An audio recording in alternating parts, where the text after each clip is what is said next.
participou ao vivo aqui a festa dos 115 anos do Vasco da Gama, uma festa muito bonita na sede náutica da Lagoa. Agora, nessa festa, a gente pôde perceber realmente que o Vasco vive uma ebulição política muito forte, né? Estavam lá, claro, o presidente Roberto Dinamite, atual mandatário, também o presidente do Conselho de Beneméritos, Eurico Miranda, e o conselheiro, que a gente vai conversar com ele agora, o Leonardo Gonçalves, o Léo Gonçalves, que também faz parte de um grupo intitulado Cruzada Vascaína. Pois não. E a gente vai bater esse papo, desenvolver aqui um assunto muito interessante, porque as eleições no Vasco são em 2014. É isso aí. Léo Gonçalves, boa noite, um prazer tê-lo aqui. Bom, boa noite aos amigos aí da Rádio Band Bradesco, boa noite, Gilson, prazer estar aqui, sou seu fã desde muito tempo na rádio. Obrigado. Boa noite, Bruno, boa noite aos amigos aqui do estúdio. Bom, a gente vem fazendo aí um trabalho, Bruno, conforme te falei na quarta-feira, de renovação do quadro político do Vasco. Uma coisa que eu via em 2008 e me preocupava muito, dentro da política do Vasco existia uma dicotomia que era Eurico e anti-Eurico. Na verdade, o Roberto, ele nunca teve força política no Vasco. Ele foi utilizado para derrubar o Eurico. E isso é muito ruim para uma instituição centenária e do tamanho do Vasco ficar restrito a uma dicotomia em cima de uma pessoa, de um dirigente. E a gente não via renovação de pessoas aparecendo na política do clube, renovação de práticas, renovação de atitudes. Então, em 2008, quando houve a entrada do Roberto, eu fundei o movimento da Cruzada Vascaína. Desde o início, a gente fez questão de frisar, para não iludir ninguém, que era um movimento político, que não era para a volta do Eurico Miranda, e nem a gente acreditava que o Roberto fosse capaz de fazer um bom mandato, o que infelizmente acabou se mostrando a verdade. Então, desde 2008, a gente tem angariado pessoas nessa luta. Fomos muito bem na eleição de 2011, que foi a primeira eleição do grupo, e votarem de acordo com o que for melhor para o clube. A gente, infelizmente, vê muito voto político. Eu voto para isso, a favor do balanço, porque eu fui eleito pela situação, voto contra a oposição. Então a gente foi contra isso, essa prática desde o início. Todos os votos que a gente deu lá foram votos técnicos, já aprovamos balanço 2009, quando a gente entrou, a gente até caiu para a gente fazer a votação do balanço 2009 e 2010. Então a gente aprovou o balanço 2009 e recomendou a reprovação do balanço 2010. Recomendou a reprovação do balanço de 2011, aprovamos um orçamento acho que 2011. Então, quer dizer assim, nosso voto é sempre baseado no que for melhor para o Vasco. E a gente mesmo, oposição, a gente sempre entendeu que você ser oposição ou não, na verdade é uma posição que você tem porque você está fora da administração do clube, e não porque você é contra o Vasco, porque todos nós somos vascaínos. A gente só quer o bem do Vasco. Então a oposição, a gente via uma oposição anteriormente sempre preocupada em entrar na justiça, em conseguir coisas para liminares, enfim, a gente usa pouco esse tipo de prática. O nosso modo de atuação é tentar compreender ao máximo o problema do Vasco e tentar sugerir soluções para a diretoria do clube. A gente já apresentou uma série de projetos para a diretoria do Vasco. Infelizmente, essa coisa política do clube acaba atrapalhando, porque a situação fica na dúvida, aceito a ajuda do pessoal da oposição, não aceito, como é que vai ficar isso? Para você ter uma ideia, eu estava conversando contigo na quarta-feira e a gente pensou um projeto que seria hoje o futebol, aonde tem mais dinheiro é no Catar, é onde os caras estão cheios da nota lá. É verdade. E esses caras, em 2022, eles vão precisar de uma seleção, porque eles não têm onde conseguir isso. Eles vão conseguir aonde? O futebol deles é muito ruim. E o Vasco tem total know-how de montar uma seleção para eles começar um projeto desde agora. Então, o que a gente montou? A gente montou um projeto, a vice-presidência de marketing, mas aí já realmente estava no momento que o próprio pessoal do Catar estava irritado com a demora do Vasco. Eles não entendiam porque o que acontece? Além da gente, como é que a gente formaria essa seleção?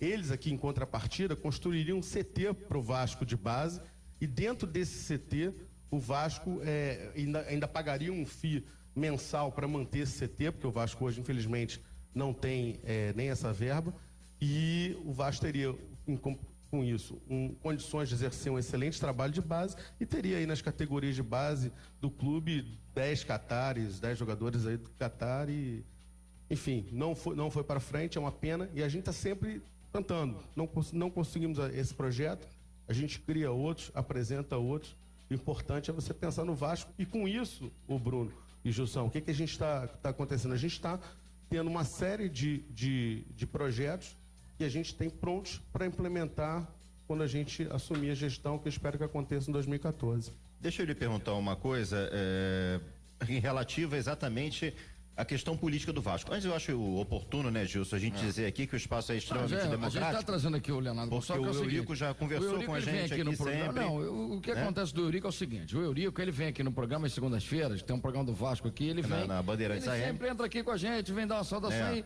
sempre fala alguma coisa que é importante a gente ouvi-lo. E o Roberto, esses dias, entrou com a gente, entrou com a gente, entrou na festa com a gente e ele veio há pouco tempo também aqui no programa, o programa do Vasco da Gama do Roberto, já é na terça-feira. Aí na terça-feira, uma terça-feira veio aqui no programa, ficou aqui com a gente também. Então aqui é uma democracia. Eu estava conversando com o Léo, dizendo para ele o seguinte, todo mundo sabe meu clube de coração, mas eu não tenho negócio de defender o clube, eu estou aqui fazendo meu trabalho profissional. Claro. E eu tenho de profissão 40 anos, 35 só de Rádio Globo, mas o tempo da Rádio Difusora de Petrópolis, e a minha vida sempre foi assim. Então, o Léo está aqui comigo participando hoje e amanhã o outro candidato, já entrevistamos o Fernando Horta, presidente da Unida Tijuca, que confirmou que vai ser candidato às eleições do Vasco. Essa eleição vai também. ser agitada, hein? Muitos foram ídolos do Vasco, mas o Roberto foi um dos maiores artilheiros da história do clube. Então, aquela situação do Eurico expulsá-lo, que deu aquela confusão em São Januário, a gente estava lá, você acha que isso aí ajudou o Roberto a se tornar presidente do Vasco? Foi o Eurico acabou proporcionando ao Roberto essa condição de ser presidente? Gilson, olha só, sem dúvida que aquela oportunidade ali caiu como uma luva para o Roberto, né? Para ele ali, ele soube explorar bem aquela expulsão, na verdade, até hoje existem várias versões desse fato. Eu mesmo falo que não foi o próprio Eurico que expulsou, mas enfim, o Roberto, na condição de ídolo que ele foi jogador, ele não pode ser expulso de dependência nenhuma do Vasco. Claro. Isso aí foi um absurdo. E eu acho que poderia ter sido muito bem resolvido na época com um pedido de desculpas que o Eurico não fez. E aí eu acho que a arrogância do Eurico é que levou o Eurico a sair de lá. Porque isso não foi, essa arrogância dele não aconteceu só nesse caso. Aconteceu em inúmeras outras situações onde o Vasco foi ficando ilhado, ele foi ficando ilhado no poder. E eu acho que o melhor para o Eurico era ter, em 2006, saído e feito um sucessor ali dentro do grupo dele, onde existiam pessoas capazes dentro do grupo dele, como o Silvio Godoy, que é vice-presidente do Conselho Beneméritos hoje, um cara super capaz, e ele poderia naquele momento ali ter feito um sucessor, uma vez que o MUVE não só tinha, na verdade, a visão do Roberto. Ele não era um grupo preparado para administrar o Vasco. Ele não, em nenhum momento, o MUVE, enquanto grupo de oposição, se preocupou com a gestão do clube. E a maior prova disso foi quando entrou, que eles realmente não sabiam o que fazer. Então, o Eurico não saiu porque houve aquela expulsão do Roberto. Aquilo ali foi um fato que o Roberto aproveitou bem, levou o Roberto para a oposição, mas o Eurico saiu pelos erros que ele cometeu. E cada vez mais o Vasco foi ficando com uma situação financeira complicada. Os times que ele era obrigado a montar devido a essa situação financeira complicada eram times aquém do nível do Vasco. Não apareciam resultados em campo. A torcida com o presidente do clube, com ele mandando de 2000 a 2008. E quando saiu de lá, a dívida do Vasco já extrapolava os 100 milhões, segundo ele, né? E segundo o Roberto, que fez aquela auditoria, 300 milhões. Mas que sejam 100, já é muita coisa. Tá? Aí agora entrou o Roberto. O Roberto está conseguindo fazer uma administração muito pior que a do Eurico. Então faz as pessoas pensarem, pô, será que volta o Eurico? Mas você não pode, no Vasco é um grupo tão grande, você não pode ficar restrito a isso. Você tem que ter pessoas que enxerguem que um grupo novo, você tem que apostar, porque o que os dois que já estão aí não resolveram. Então, não estou dizendo que aposta cruzada. Não, sim, eu tenho convicção de que a cruzada tem total capacidade de governar o clube. Pelas nossas posturas, pelos projetos que a gente apresenta, por todas as situações que envolvem o nosso grupo. Agora, se você, eu não gosto da cruzada, não gosto pessoalmente do Léo, não gosto do Joãozinho, do Pedrinho, ótimo, mas procura outra pessoa. Porque essas duas, Roberto e Eurico, não resolveram o problema do Vasco enquanto estiveram lá. Mas se tivesse um homem forte no Vasco hoje, vamos botar um homem forte, e resolveria tudo no Vasco. Você acha que as pessoas se uniriam em torno de uma candidatura única, justamente para esse homem forte do Vasco? Ô, Gilson, eu não acredito que... Quem seria hoje o homem forte do Vasco, na sua opinião? Olha só, eu não acredito em homem forte para resolver um trabalho. Eu acredito em trabalho em equipe. Sim. Então, não é uma pessoa que vai conseguir resolver o problema do clube. Agora... Mas é um homem que tem credibilidade perante todo mundo. Bom, eu tenho credibilidade. O Jorge Salgado, na minha visão, tem credibilidade. Jorge Salgado seria esse nome? Não, olha só, o Jorge Salgado tem, o próprio Horta, na minha visão, tem credibilidade, mas eu acho que como ele tem o trabalho dele na Unidos da Tijuca, e eu também não sei a capacidade dele de gerir profissionalmente o Vasco, hoje em dia, como uma vez, escola de samba é uma coisa. Isso é uma diferença muito grande. É uma diferença muito grande, Wilson. Muito grande. Mas é uma pessoa... Eu enxergo, é um cara que tem uma personalidade forte, é um cara sério, é um cara que gere bem o Unidos de Tijuca. Então você tem, o Gilson, no Vasco, várias pessoas, uma análise isenta. Hoje, quem talvez fosse a pessoa que mais conhece ali as coisas do Vasco pelo tempo que ficou no Vasco? Talvez foi o Eurico. E não resolveu o problema. Entendi. Então não adianta, não existe. Você acha então que se ele fosse candidato e voltasse, seria um problema pro Vasco? Claro, ele resolveu, passou, foi 86 a 2000, 14 anos, mais 8, 22. Se não resolveu em 22, como é que vai resolver agora, Gilson? Entendi. Entendeu? É como na política, o cara é governador, sai e entra outro, aí depois volta ele e volta tudo igual não vai, eu acho que o Vasco tem que dar um passo à frente. Entendi. O Vasco não pode ficar preso ao passado. O Vasco tem pessoas excelentes que podem tocar o clube. Agora, não existe, é isso que eu tô falando, por mais que eu confie na minha capacidade, entendi. A maior força da cruzada não está no Léo, está nas mais de 100 pessoas que são profissionais que estão envolvidos no trabalho que a gente está implementando no clube. O trabalho não é só seu. Não é, de jeito de uma nenhum. equipe. E sem equipe ninguém vence, Léo. Não vence. Então, e fora da cruzada também não vai ter super-homem. Esse super-homem não existe. Só existe um trabalho em grupo, feito por pessoas competentes, comprometidos com a instituição, não comprometida com interesses pessoais, e que vai resolver o problema. Então, assim, concordo com você. É isso que eu vejo. Eu não tenho Nem Jesus conseguiu vencer. Ele tentou, mas não conseguiu. Sozinho não conseguiu. Então, sozinho ninguém vence.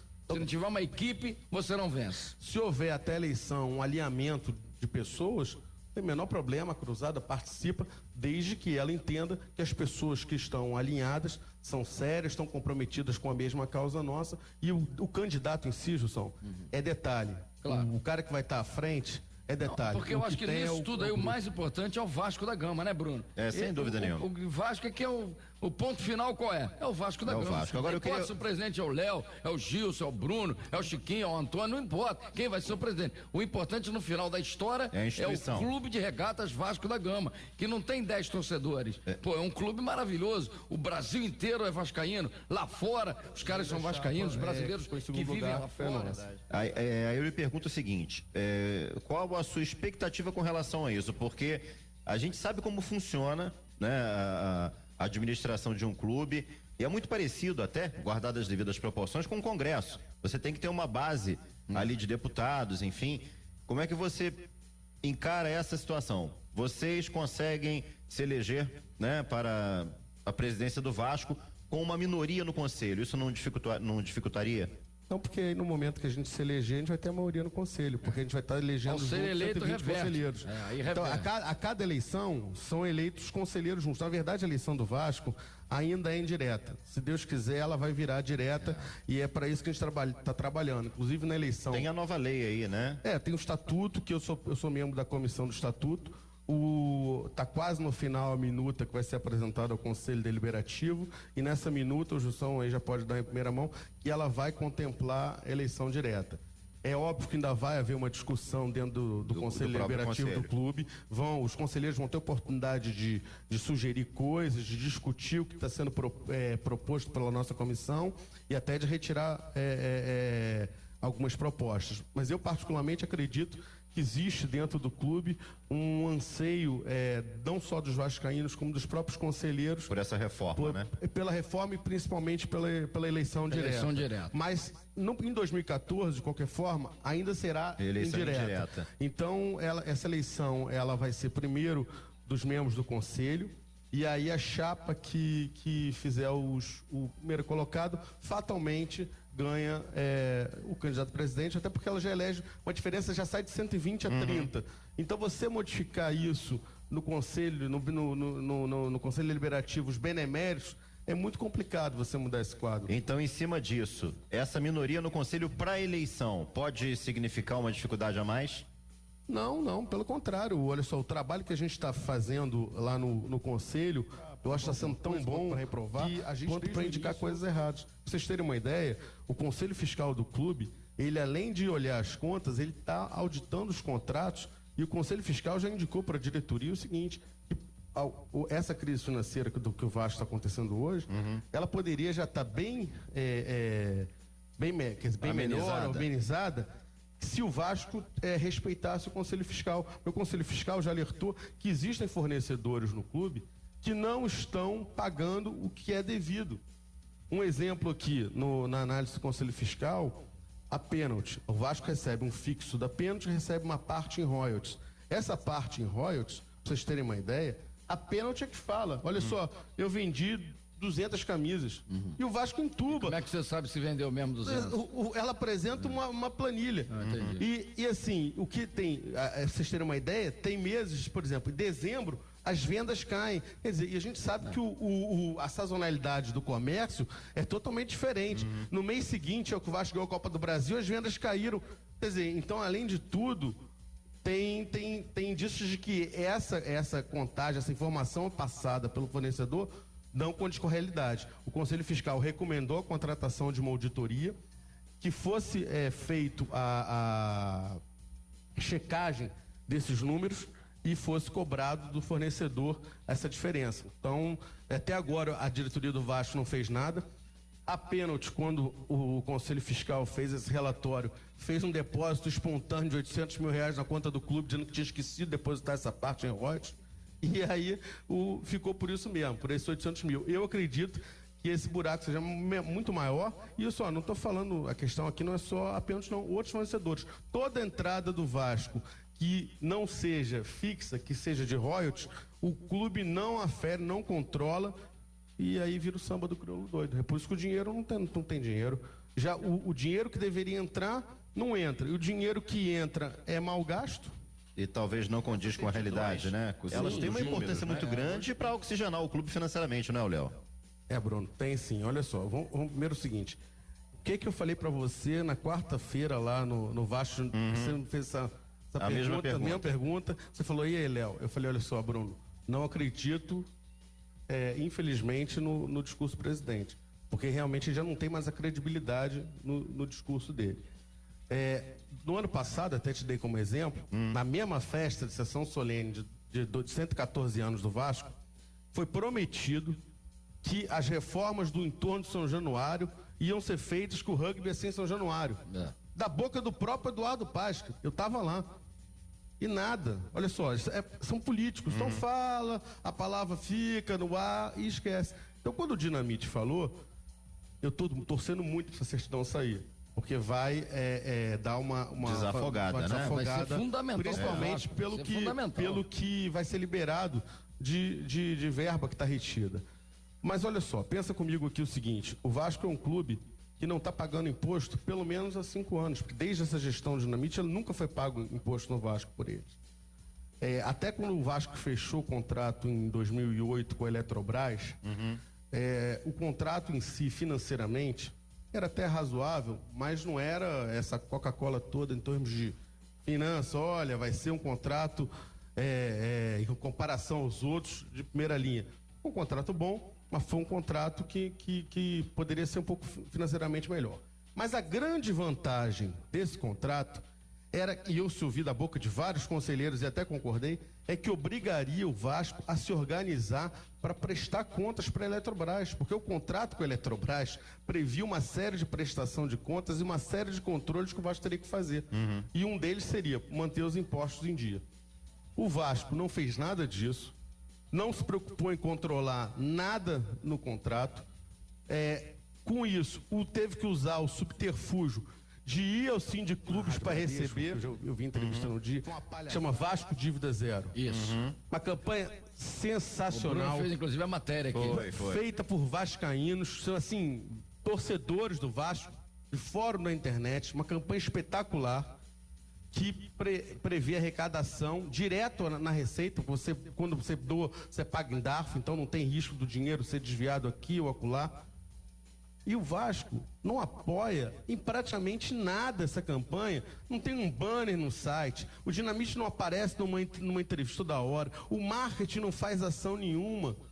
Olha só, e isso em 4 meses, esses garotos já arrecadaram mais de 600 mil reais. Já pagaram acho que 5 dívidas. Quase sem apoio no clube, para entrar com uma faixa em campo. Foi um Deus nos acuda.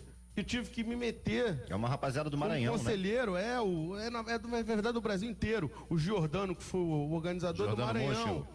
Mas é do Brasil inteiro. Tem o Flávio do Rio, Fernando do Rio, o Mahatman da Paraíba. Quer dizer, eu não vou nem citar o Thiago, o Rodrigo, porque são vários garotos. Se eu citar aqui, já até citei alguns, por risco de cometer uma justiça. Mas são uns 10, 15, uma equipe de 10, 15 garotos de fora. Garotos assim, da idade de 30, 40 anos. Tiveram essa ideia, tiveram essa sacada, implementaram. Hoje ela já é copiada pelo Santa Cruz. O Botafogo queria copiar, mas até agora não teve competência nem para isso. Mas o Santa Cruz já copiou. E se o Vasco apoia um pouco isso aí, já teria passado de 1 milhão essa arrecadação. Fácil. E aí, é mais uma coisa. É um dinheiro que cai no colo, é um dinheiro que cai no colo. Mais uma coisa para você chegar na fazenda, Gilson. E olha só, nós já pagamos aqui, sei lá, 1 milhão, 1,5 milhão em 4, 5 meses.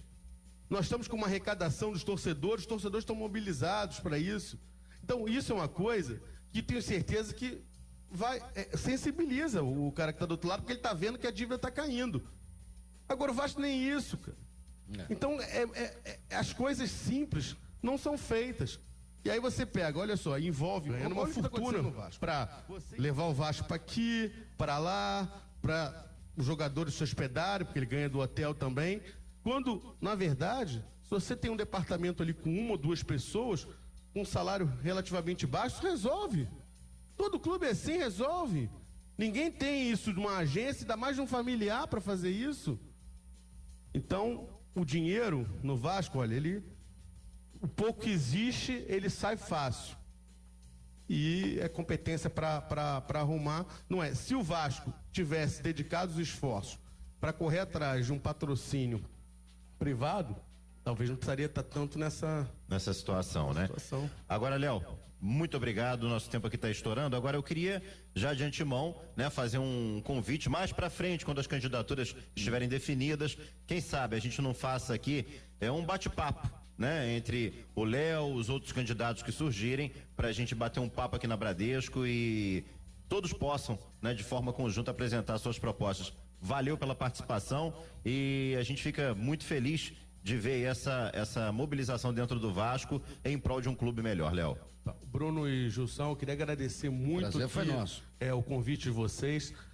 Tô deixando uma camisa aqui da Cruzada para ser sorteada entre os torcedores do Vasco. Só queria falar mais um recado aqui, que amanhã vai ter uma campanha de doação de sangue dos vascaínos. Chama Vascaíno é Sangue Bom. Então eu peço aos vascaínos que amanhã se mobilizem, vão até o Hemocentro, em todas as cidades do Brasil. Não é só no Rio de Janeiro, não. Vão ao Hemocentro das suas cidades e doem sangue. Vamos dar mais essa demonstração de força da torcida vascaína. Tá, muito obrigado, sou extremamente a favor de um debate na época da eleição entre os candidatos. Estou à disposição de vocês, sempre que vocês quiserem, seja debate ou seja entrevista. Estou muito feliz de ter estado aqui. Obrigado mesmo e obrigado, Vascaíno. Obrigado, Leonardo Gonçalves, membro da Cruzada Vascaína, Gilson. Maravilha, obrigado, Leonardo Gonçalves e a Bradesco Esportes no nosso programa.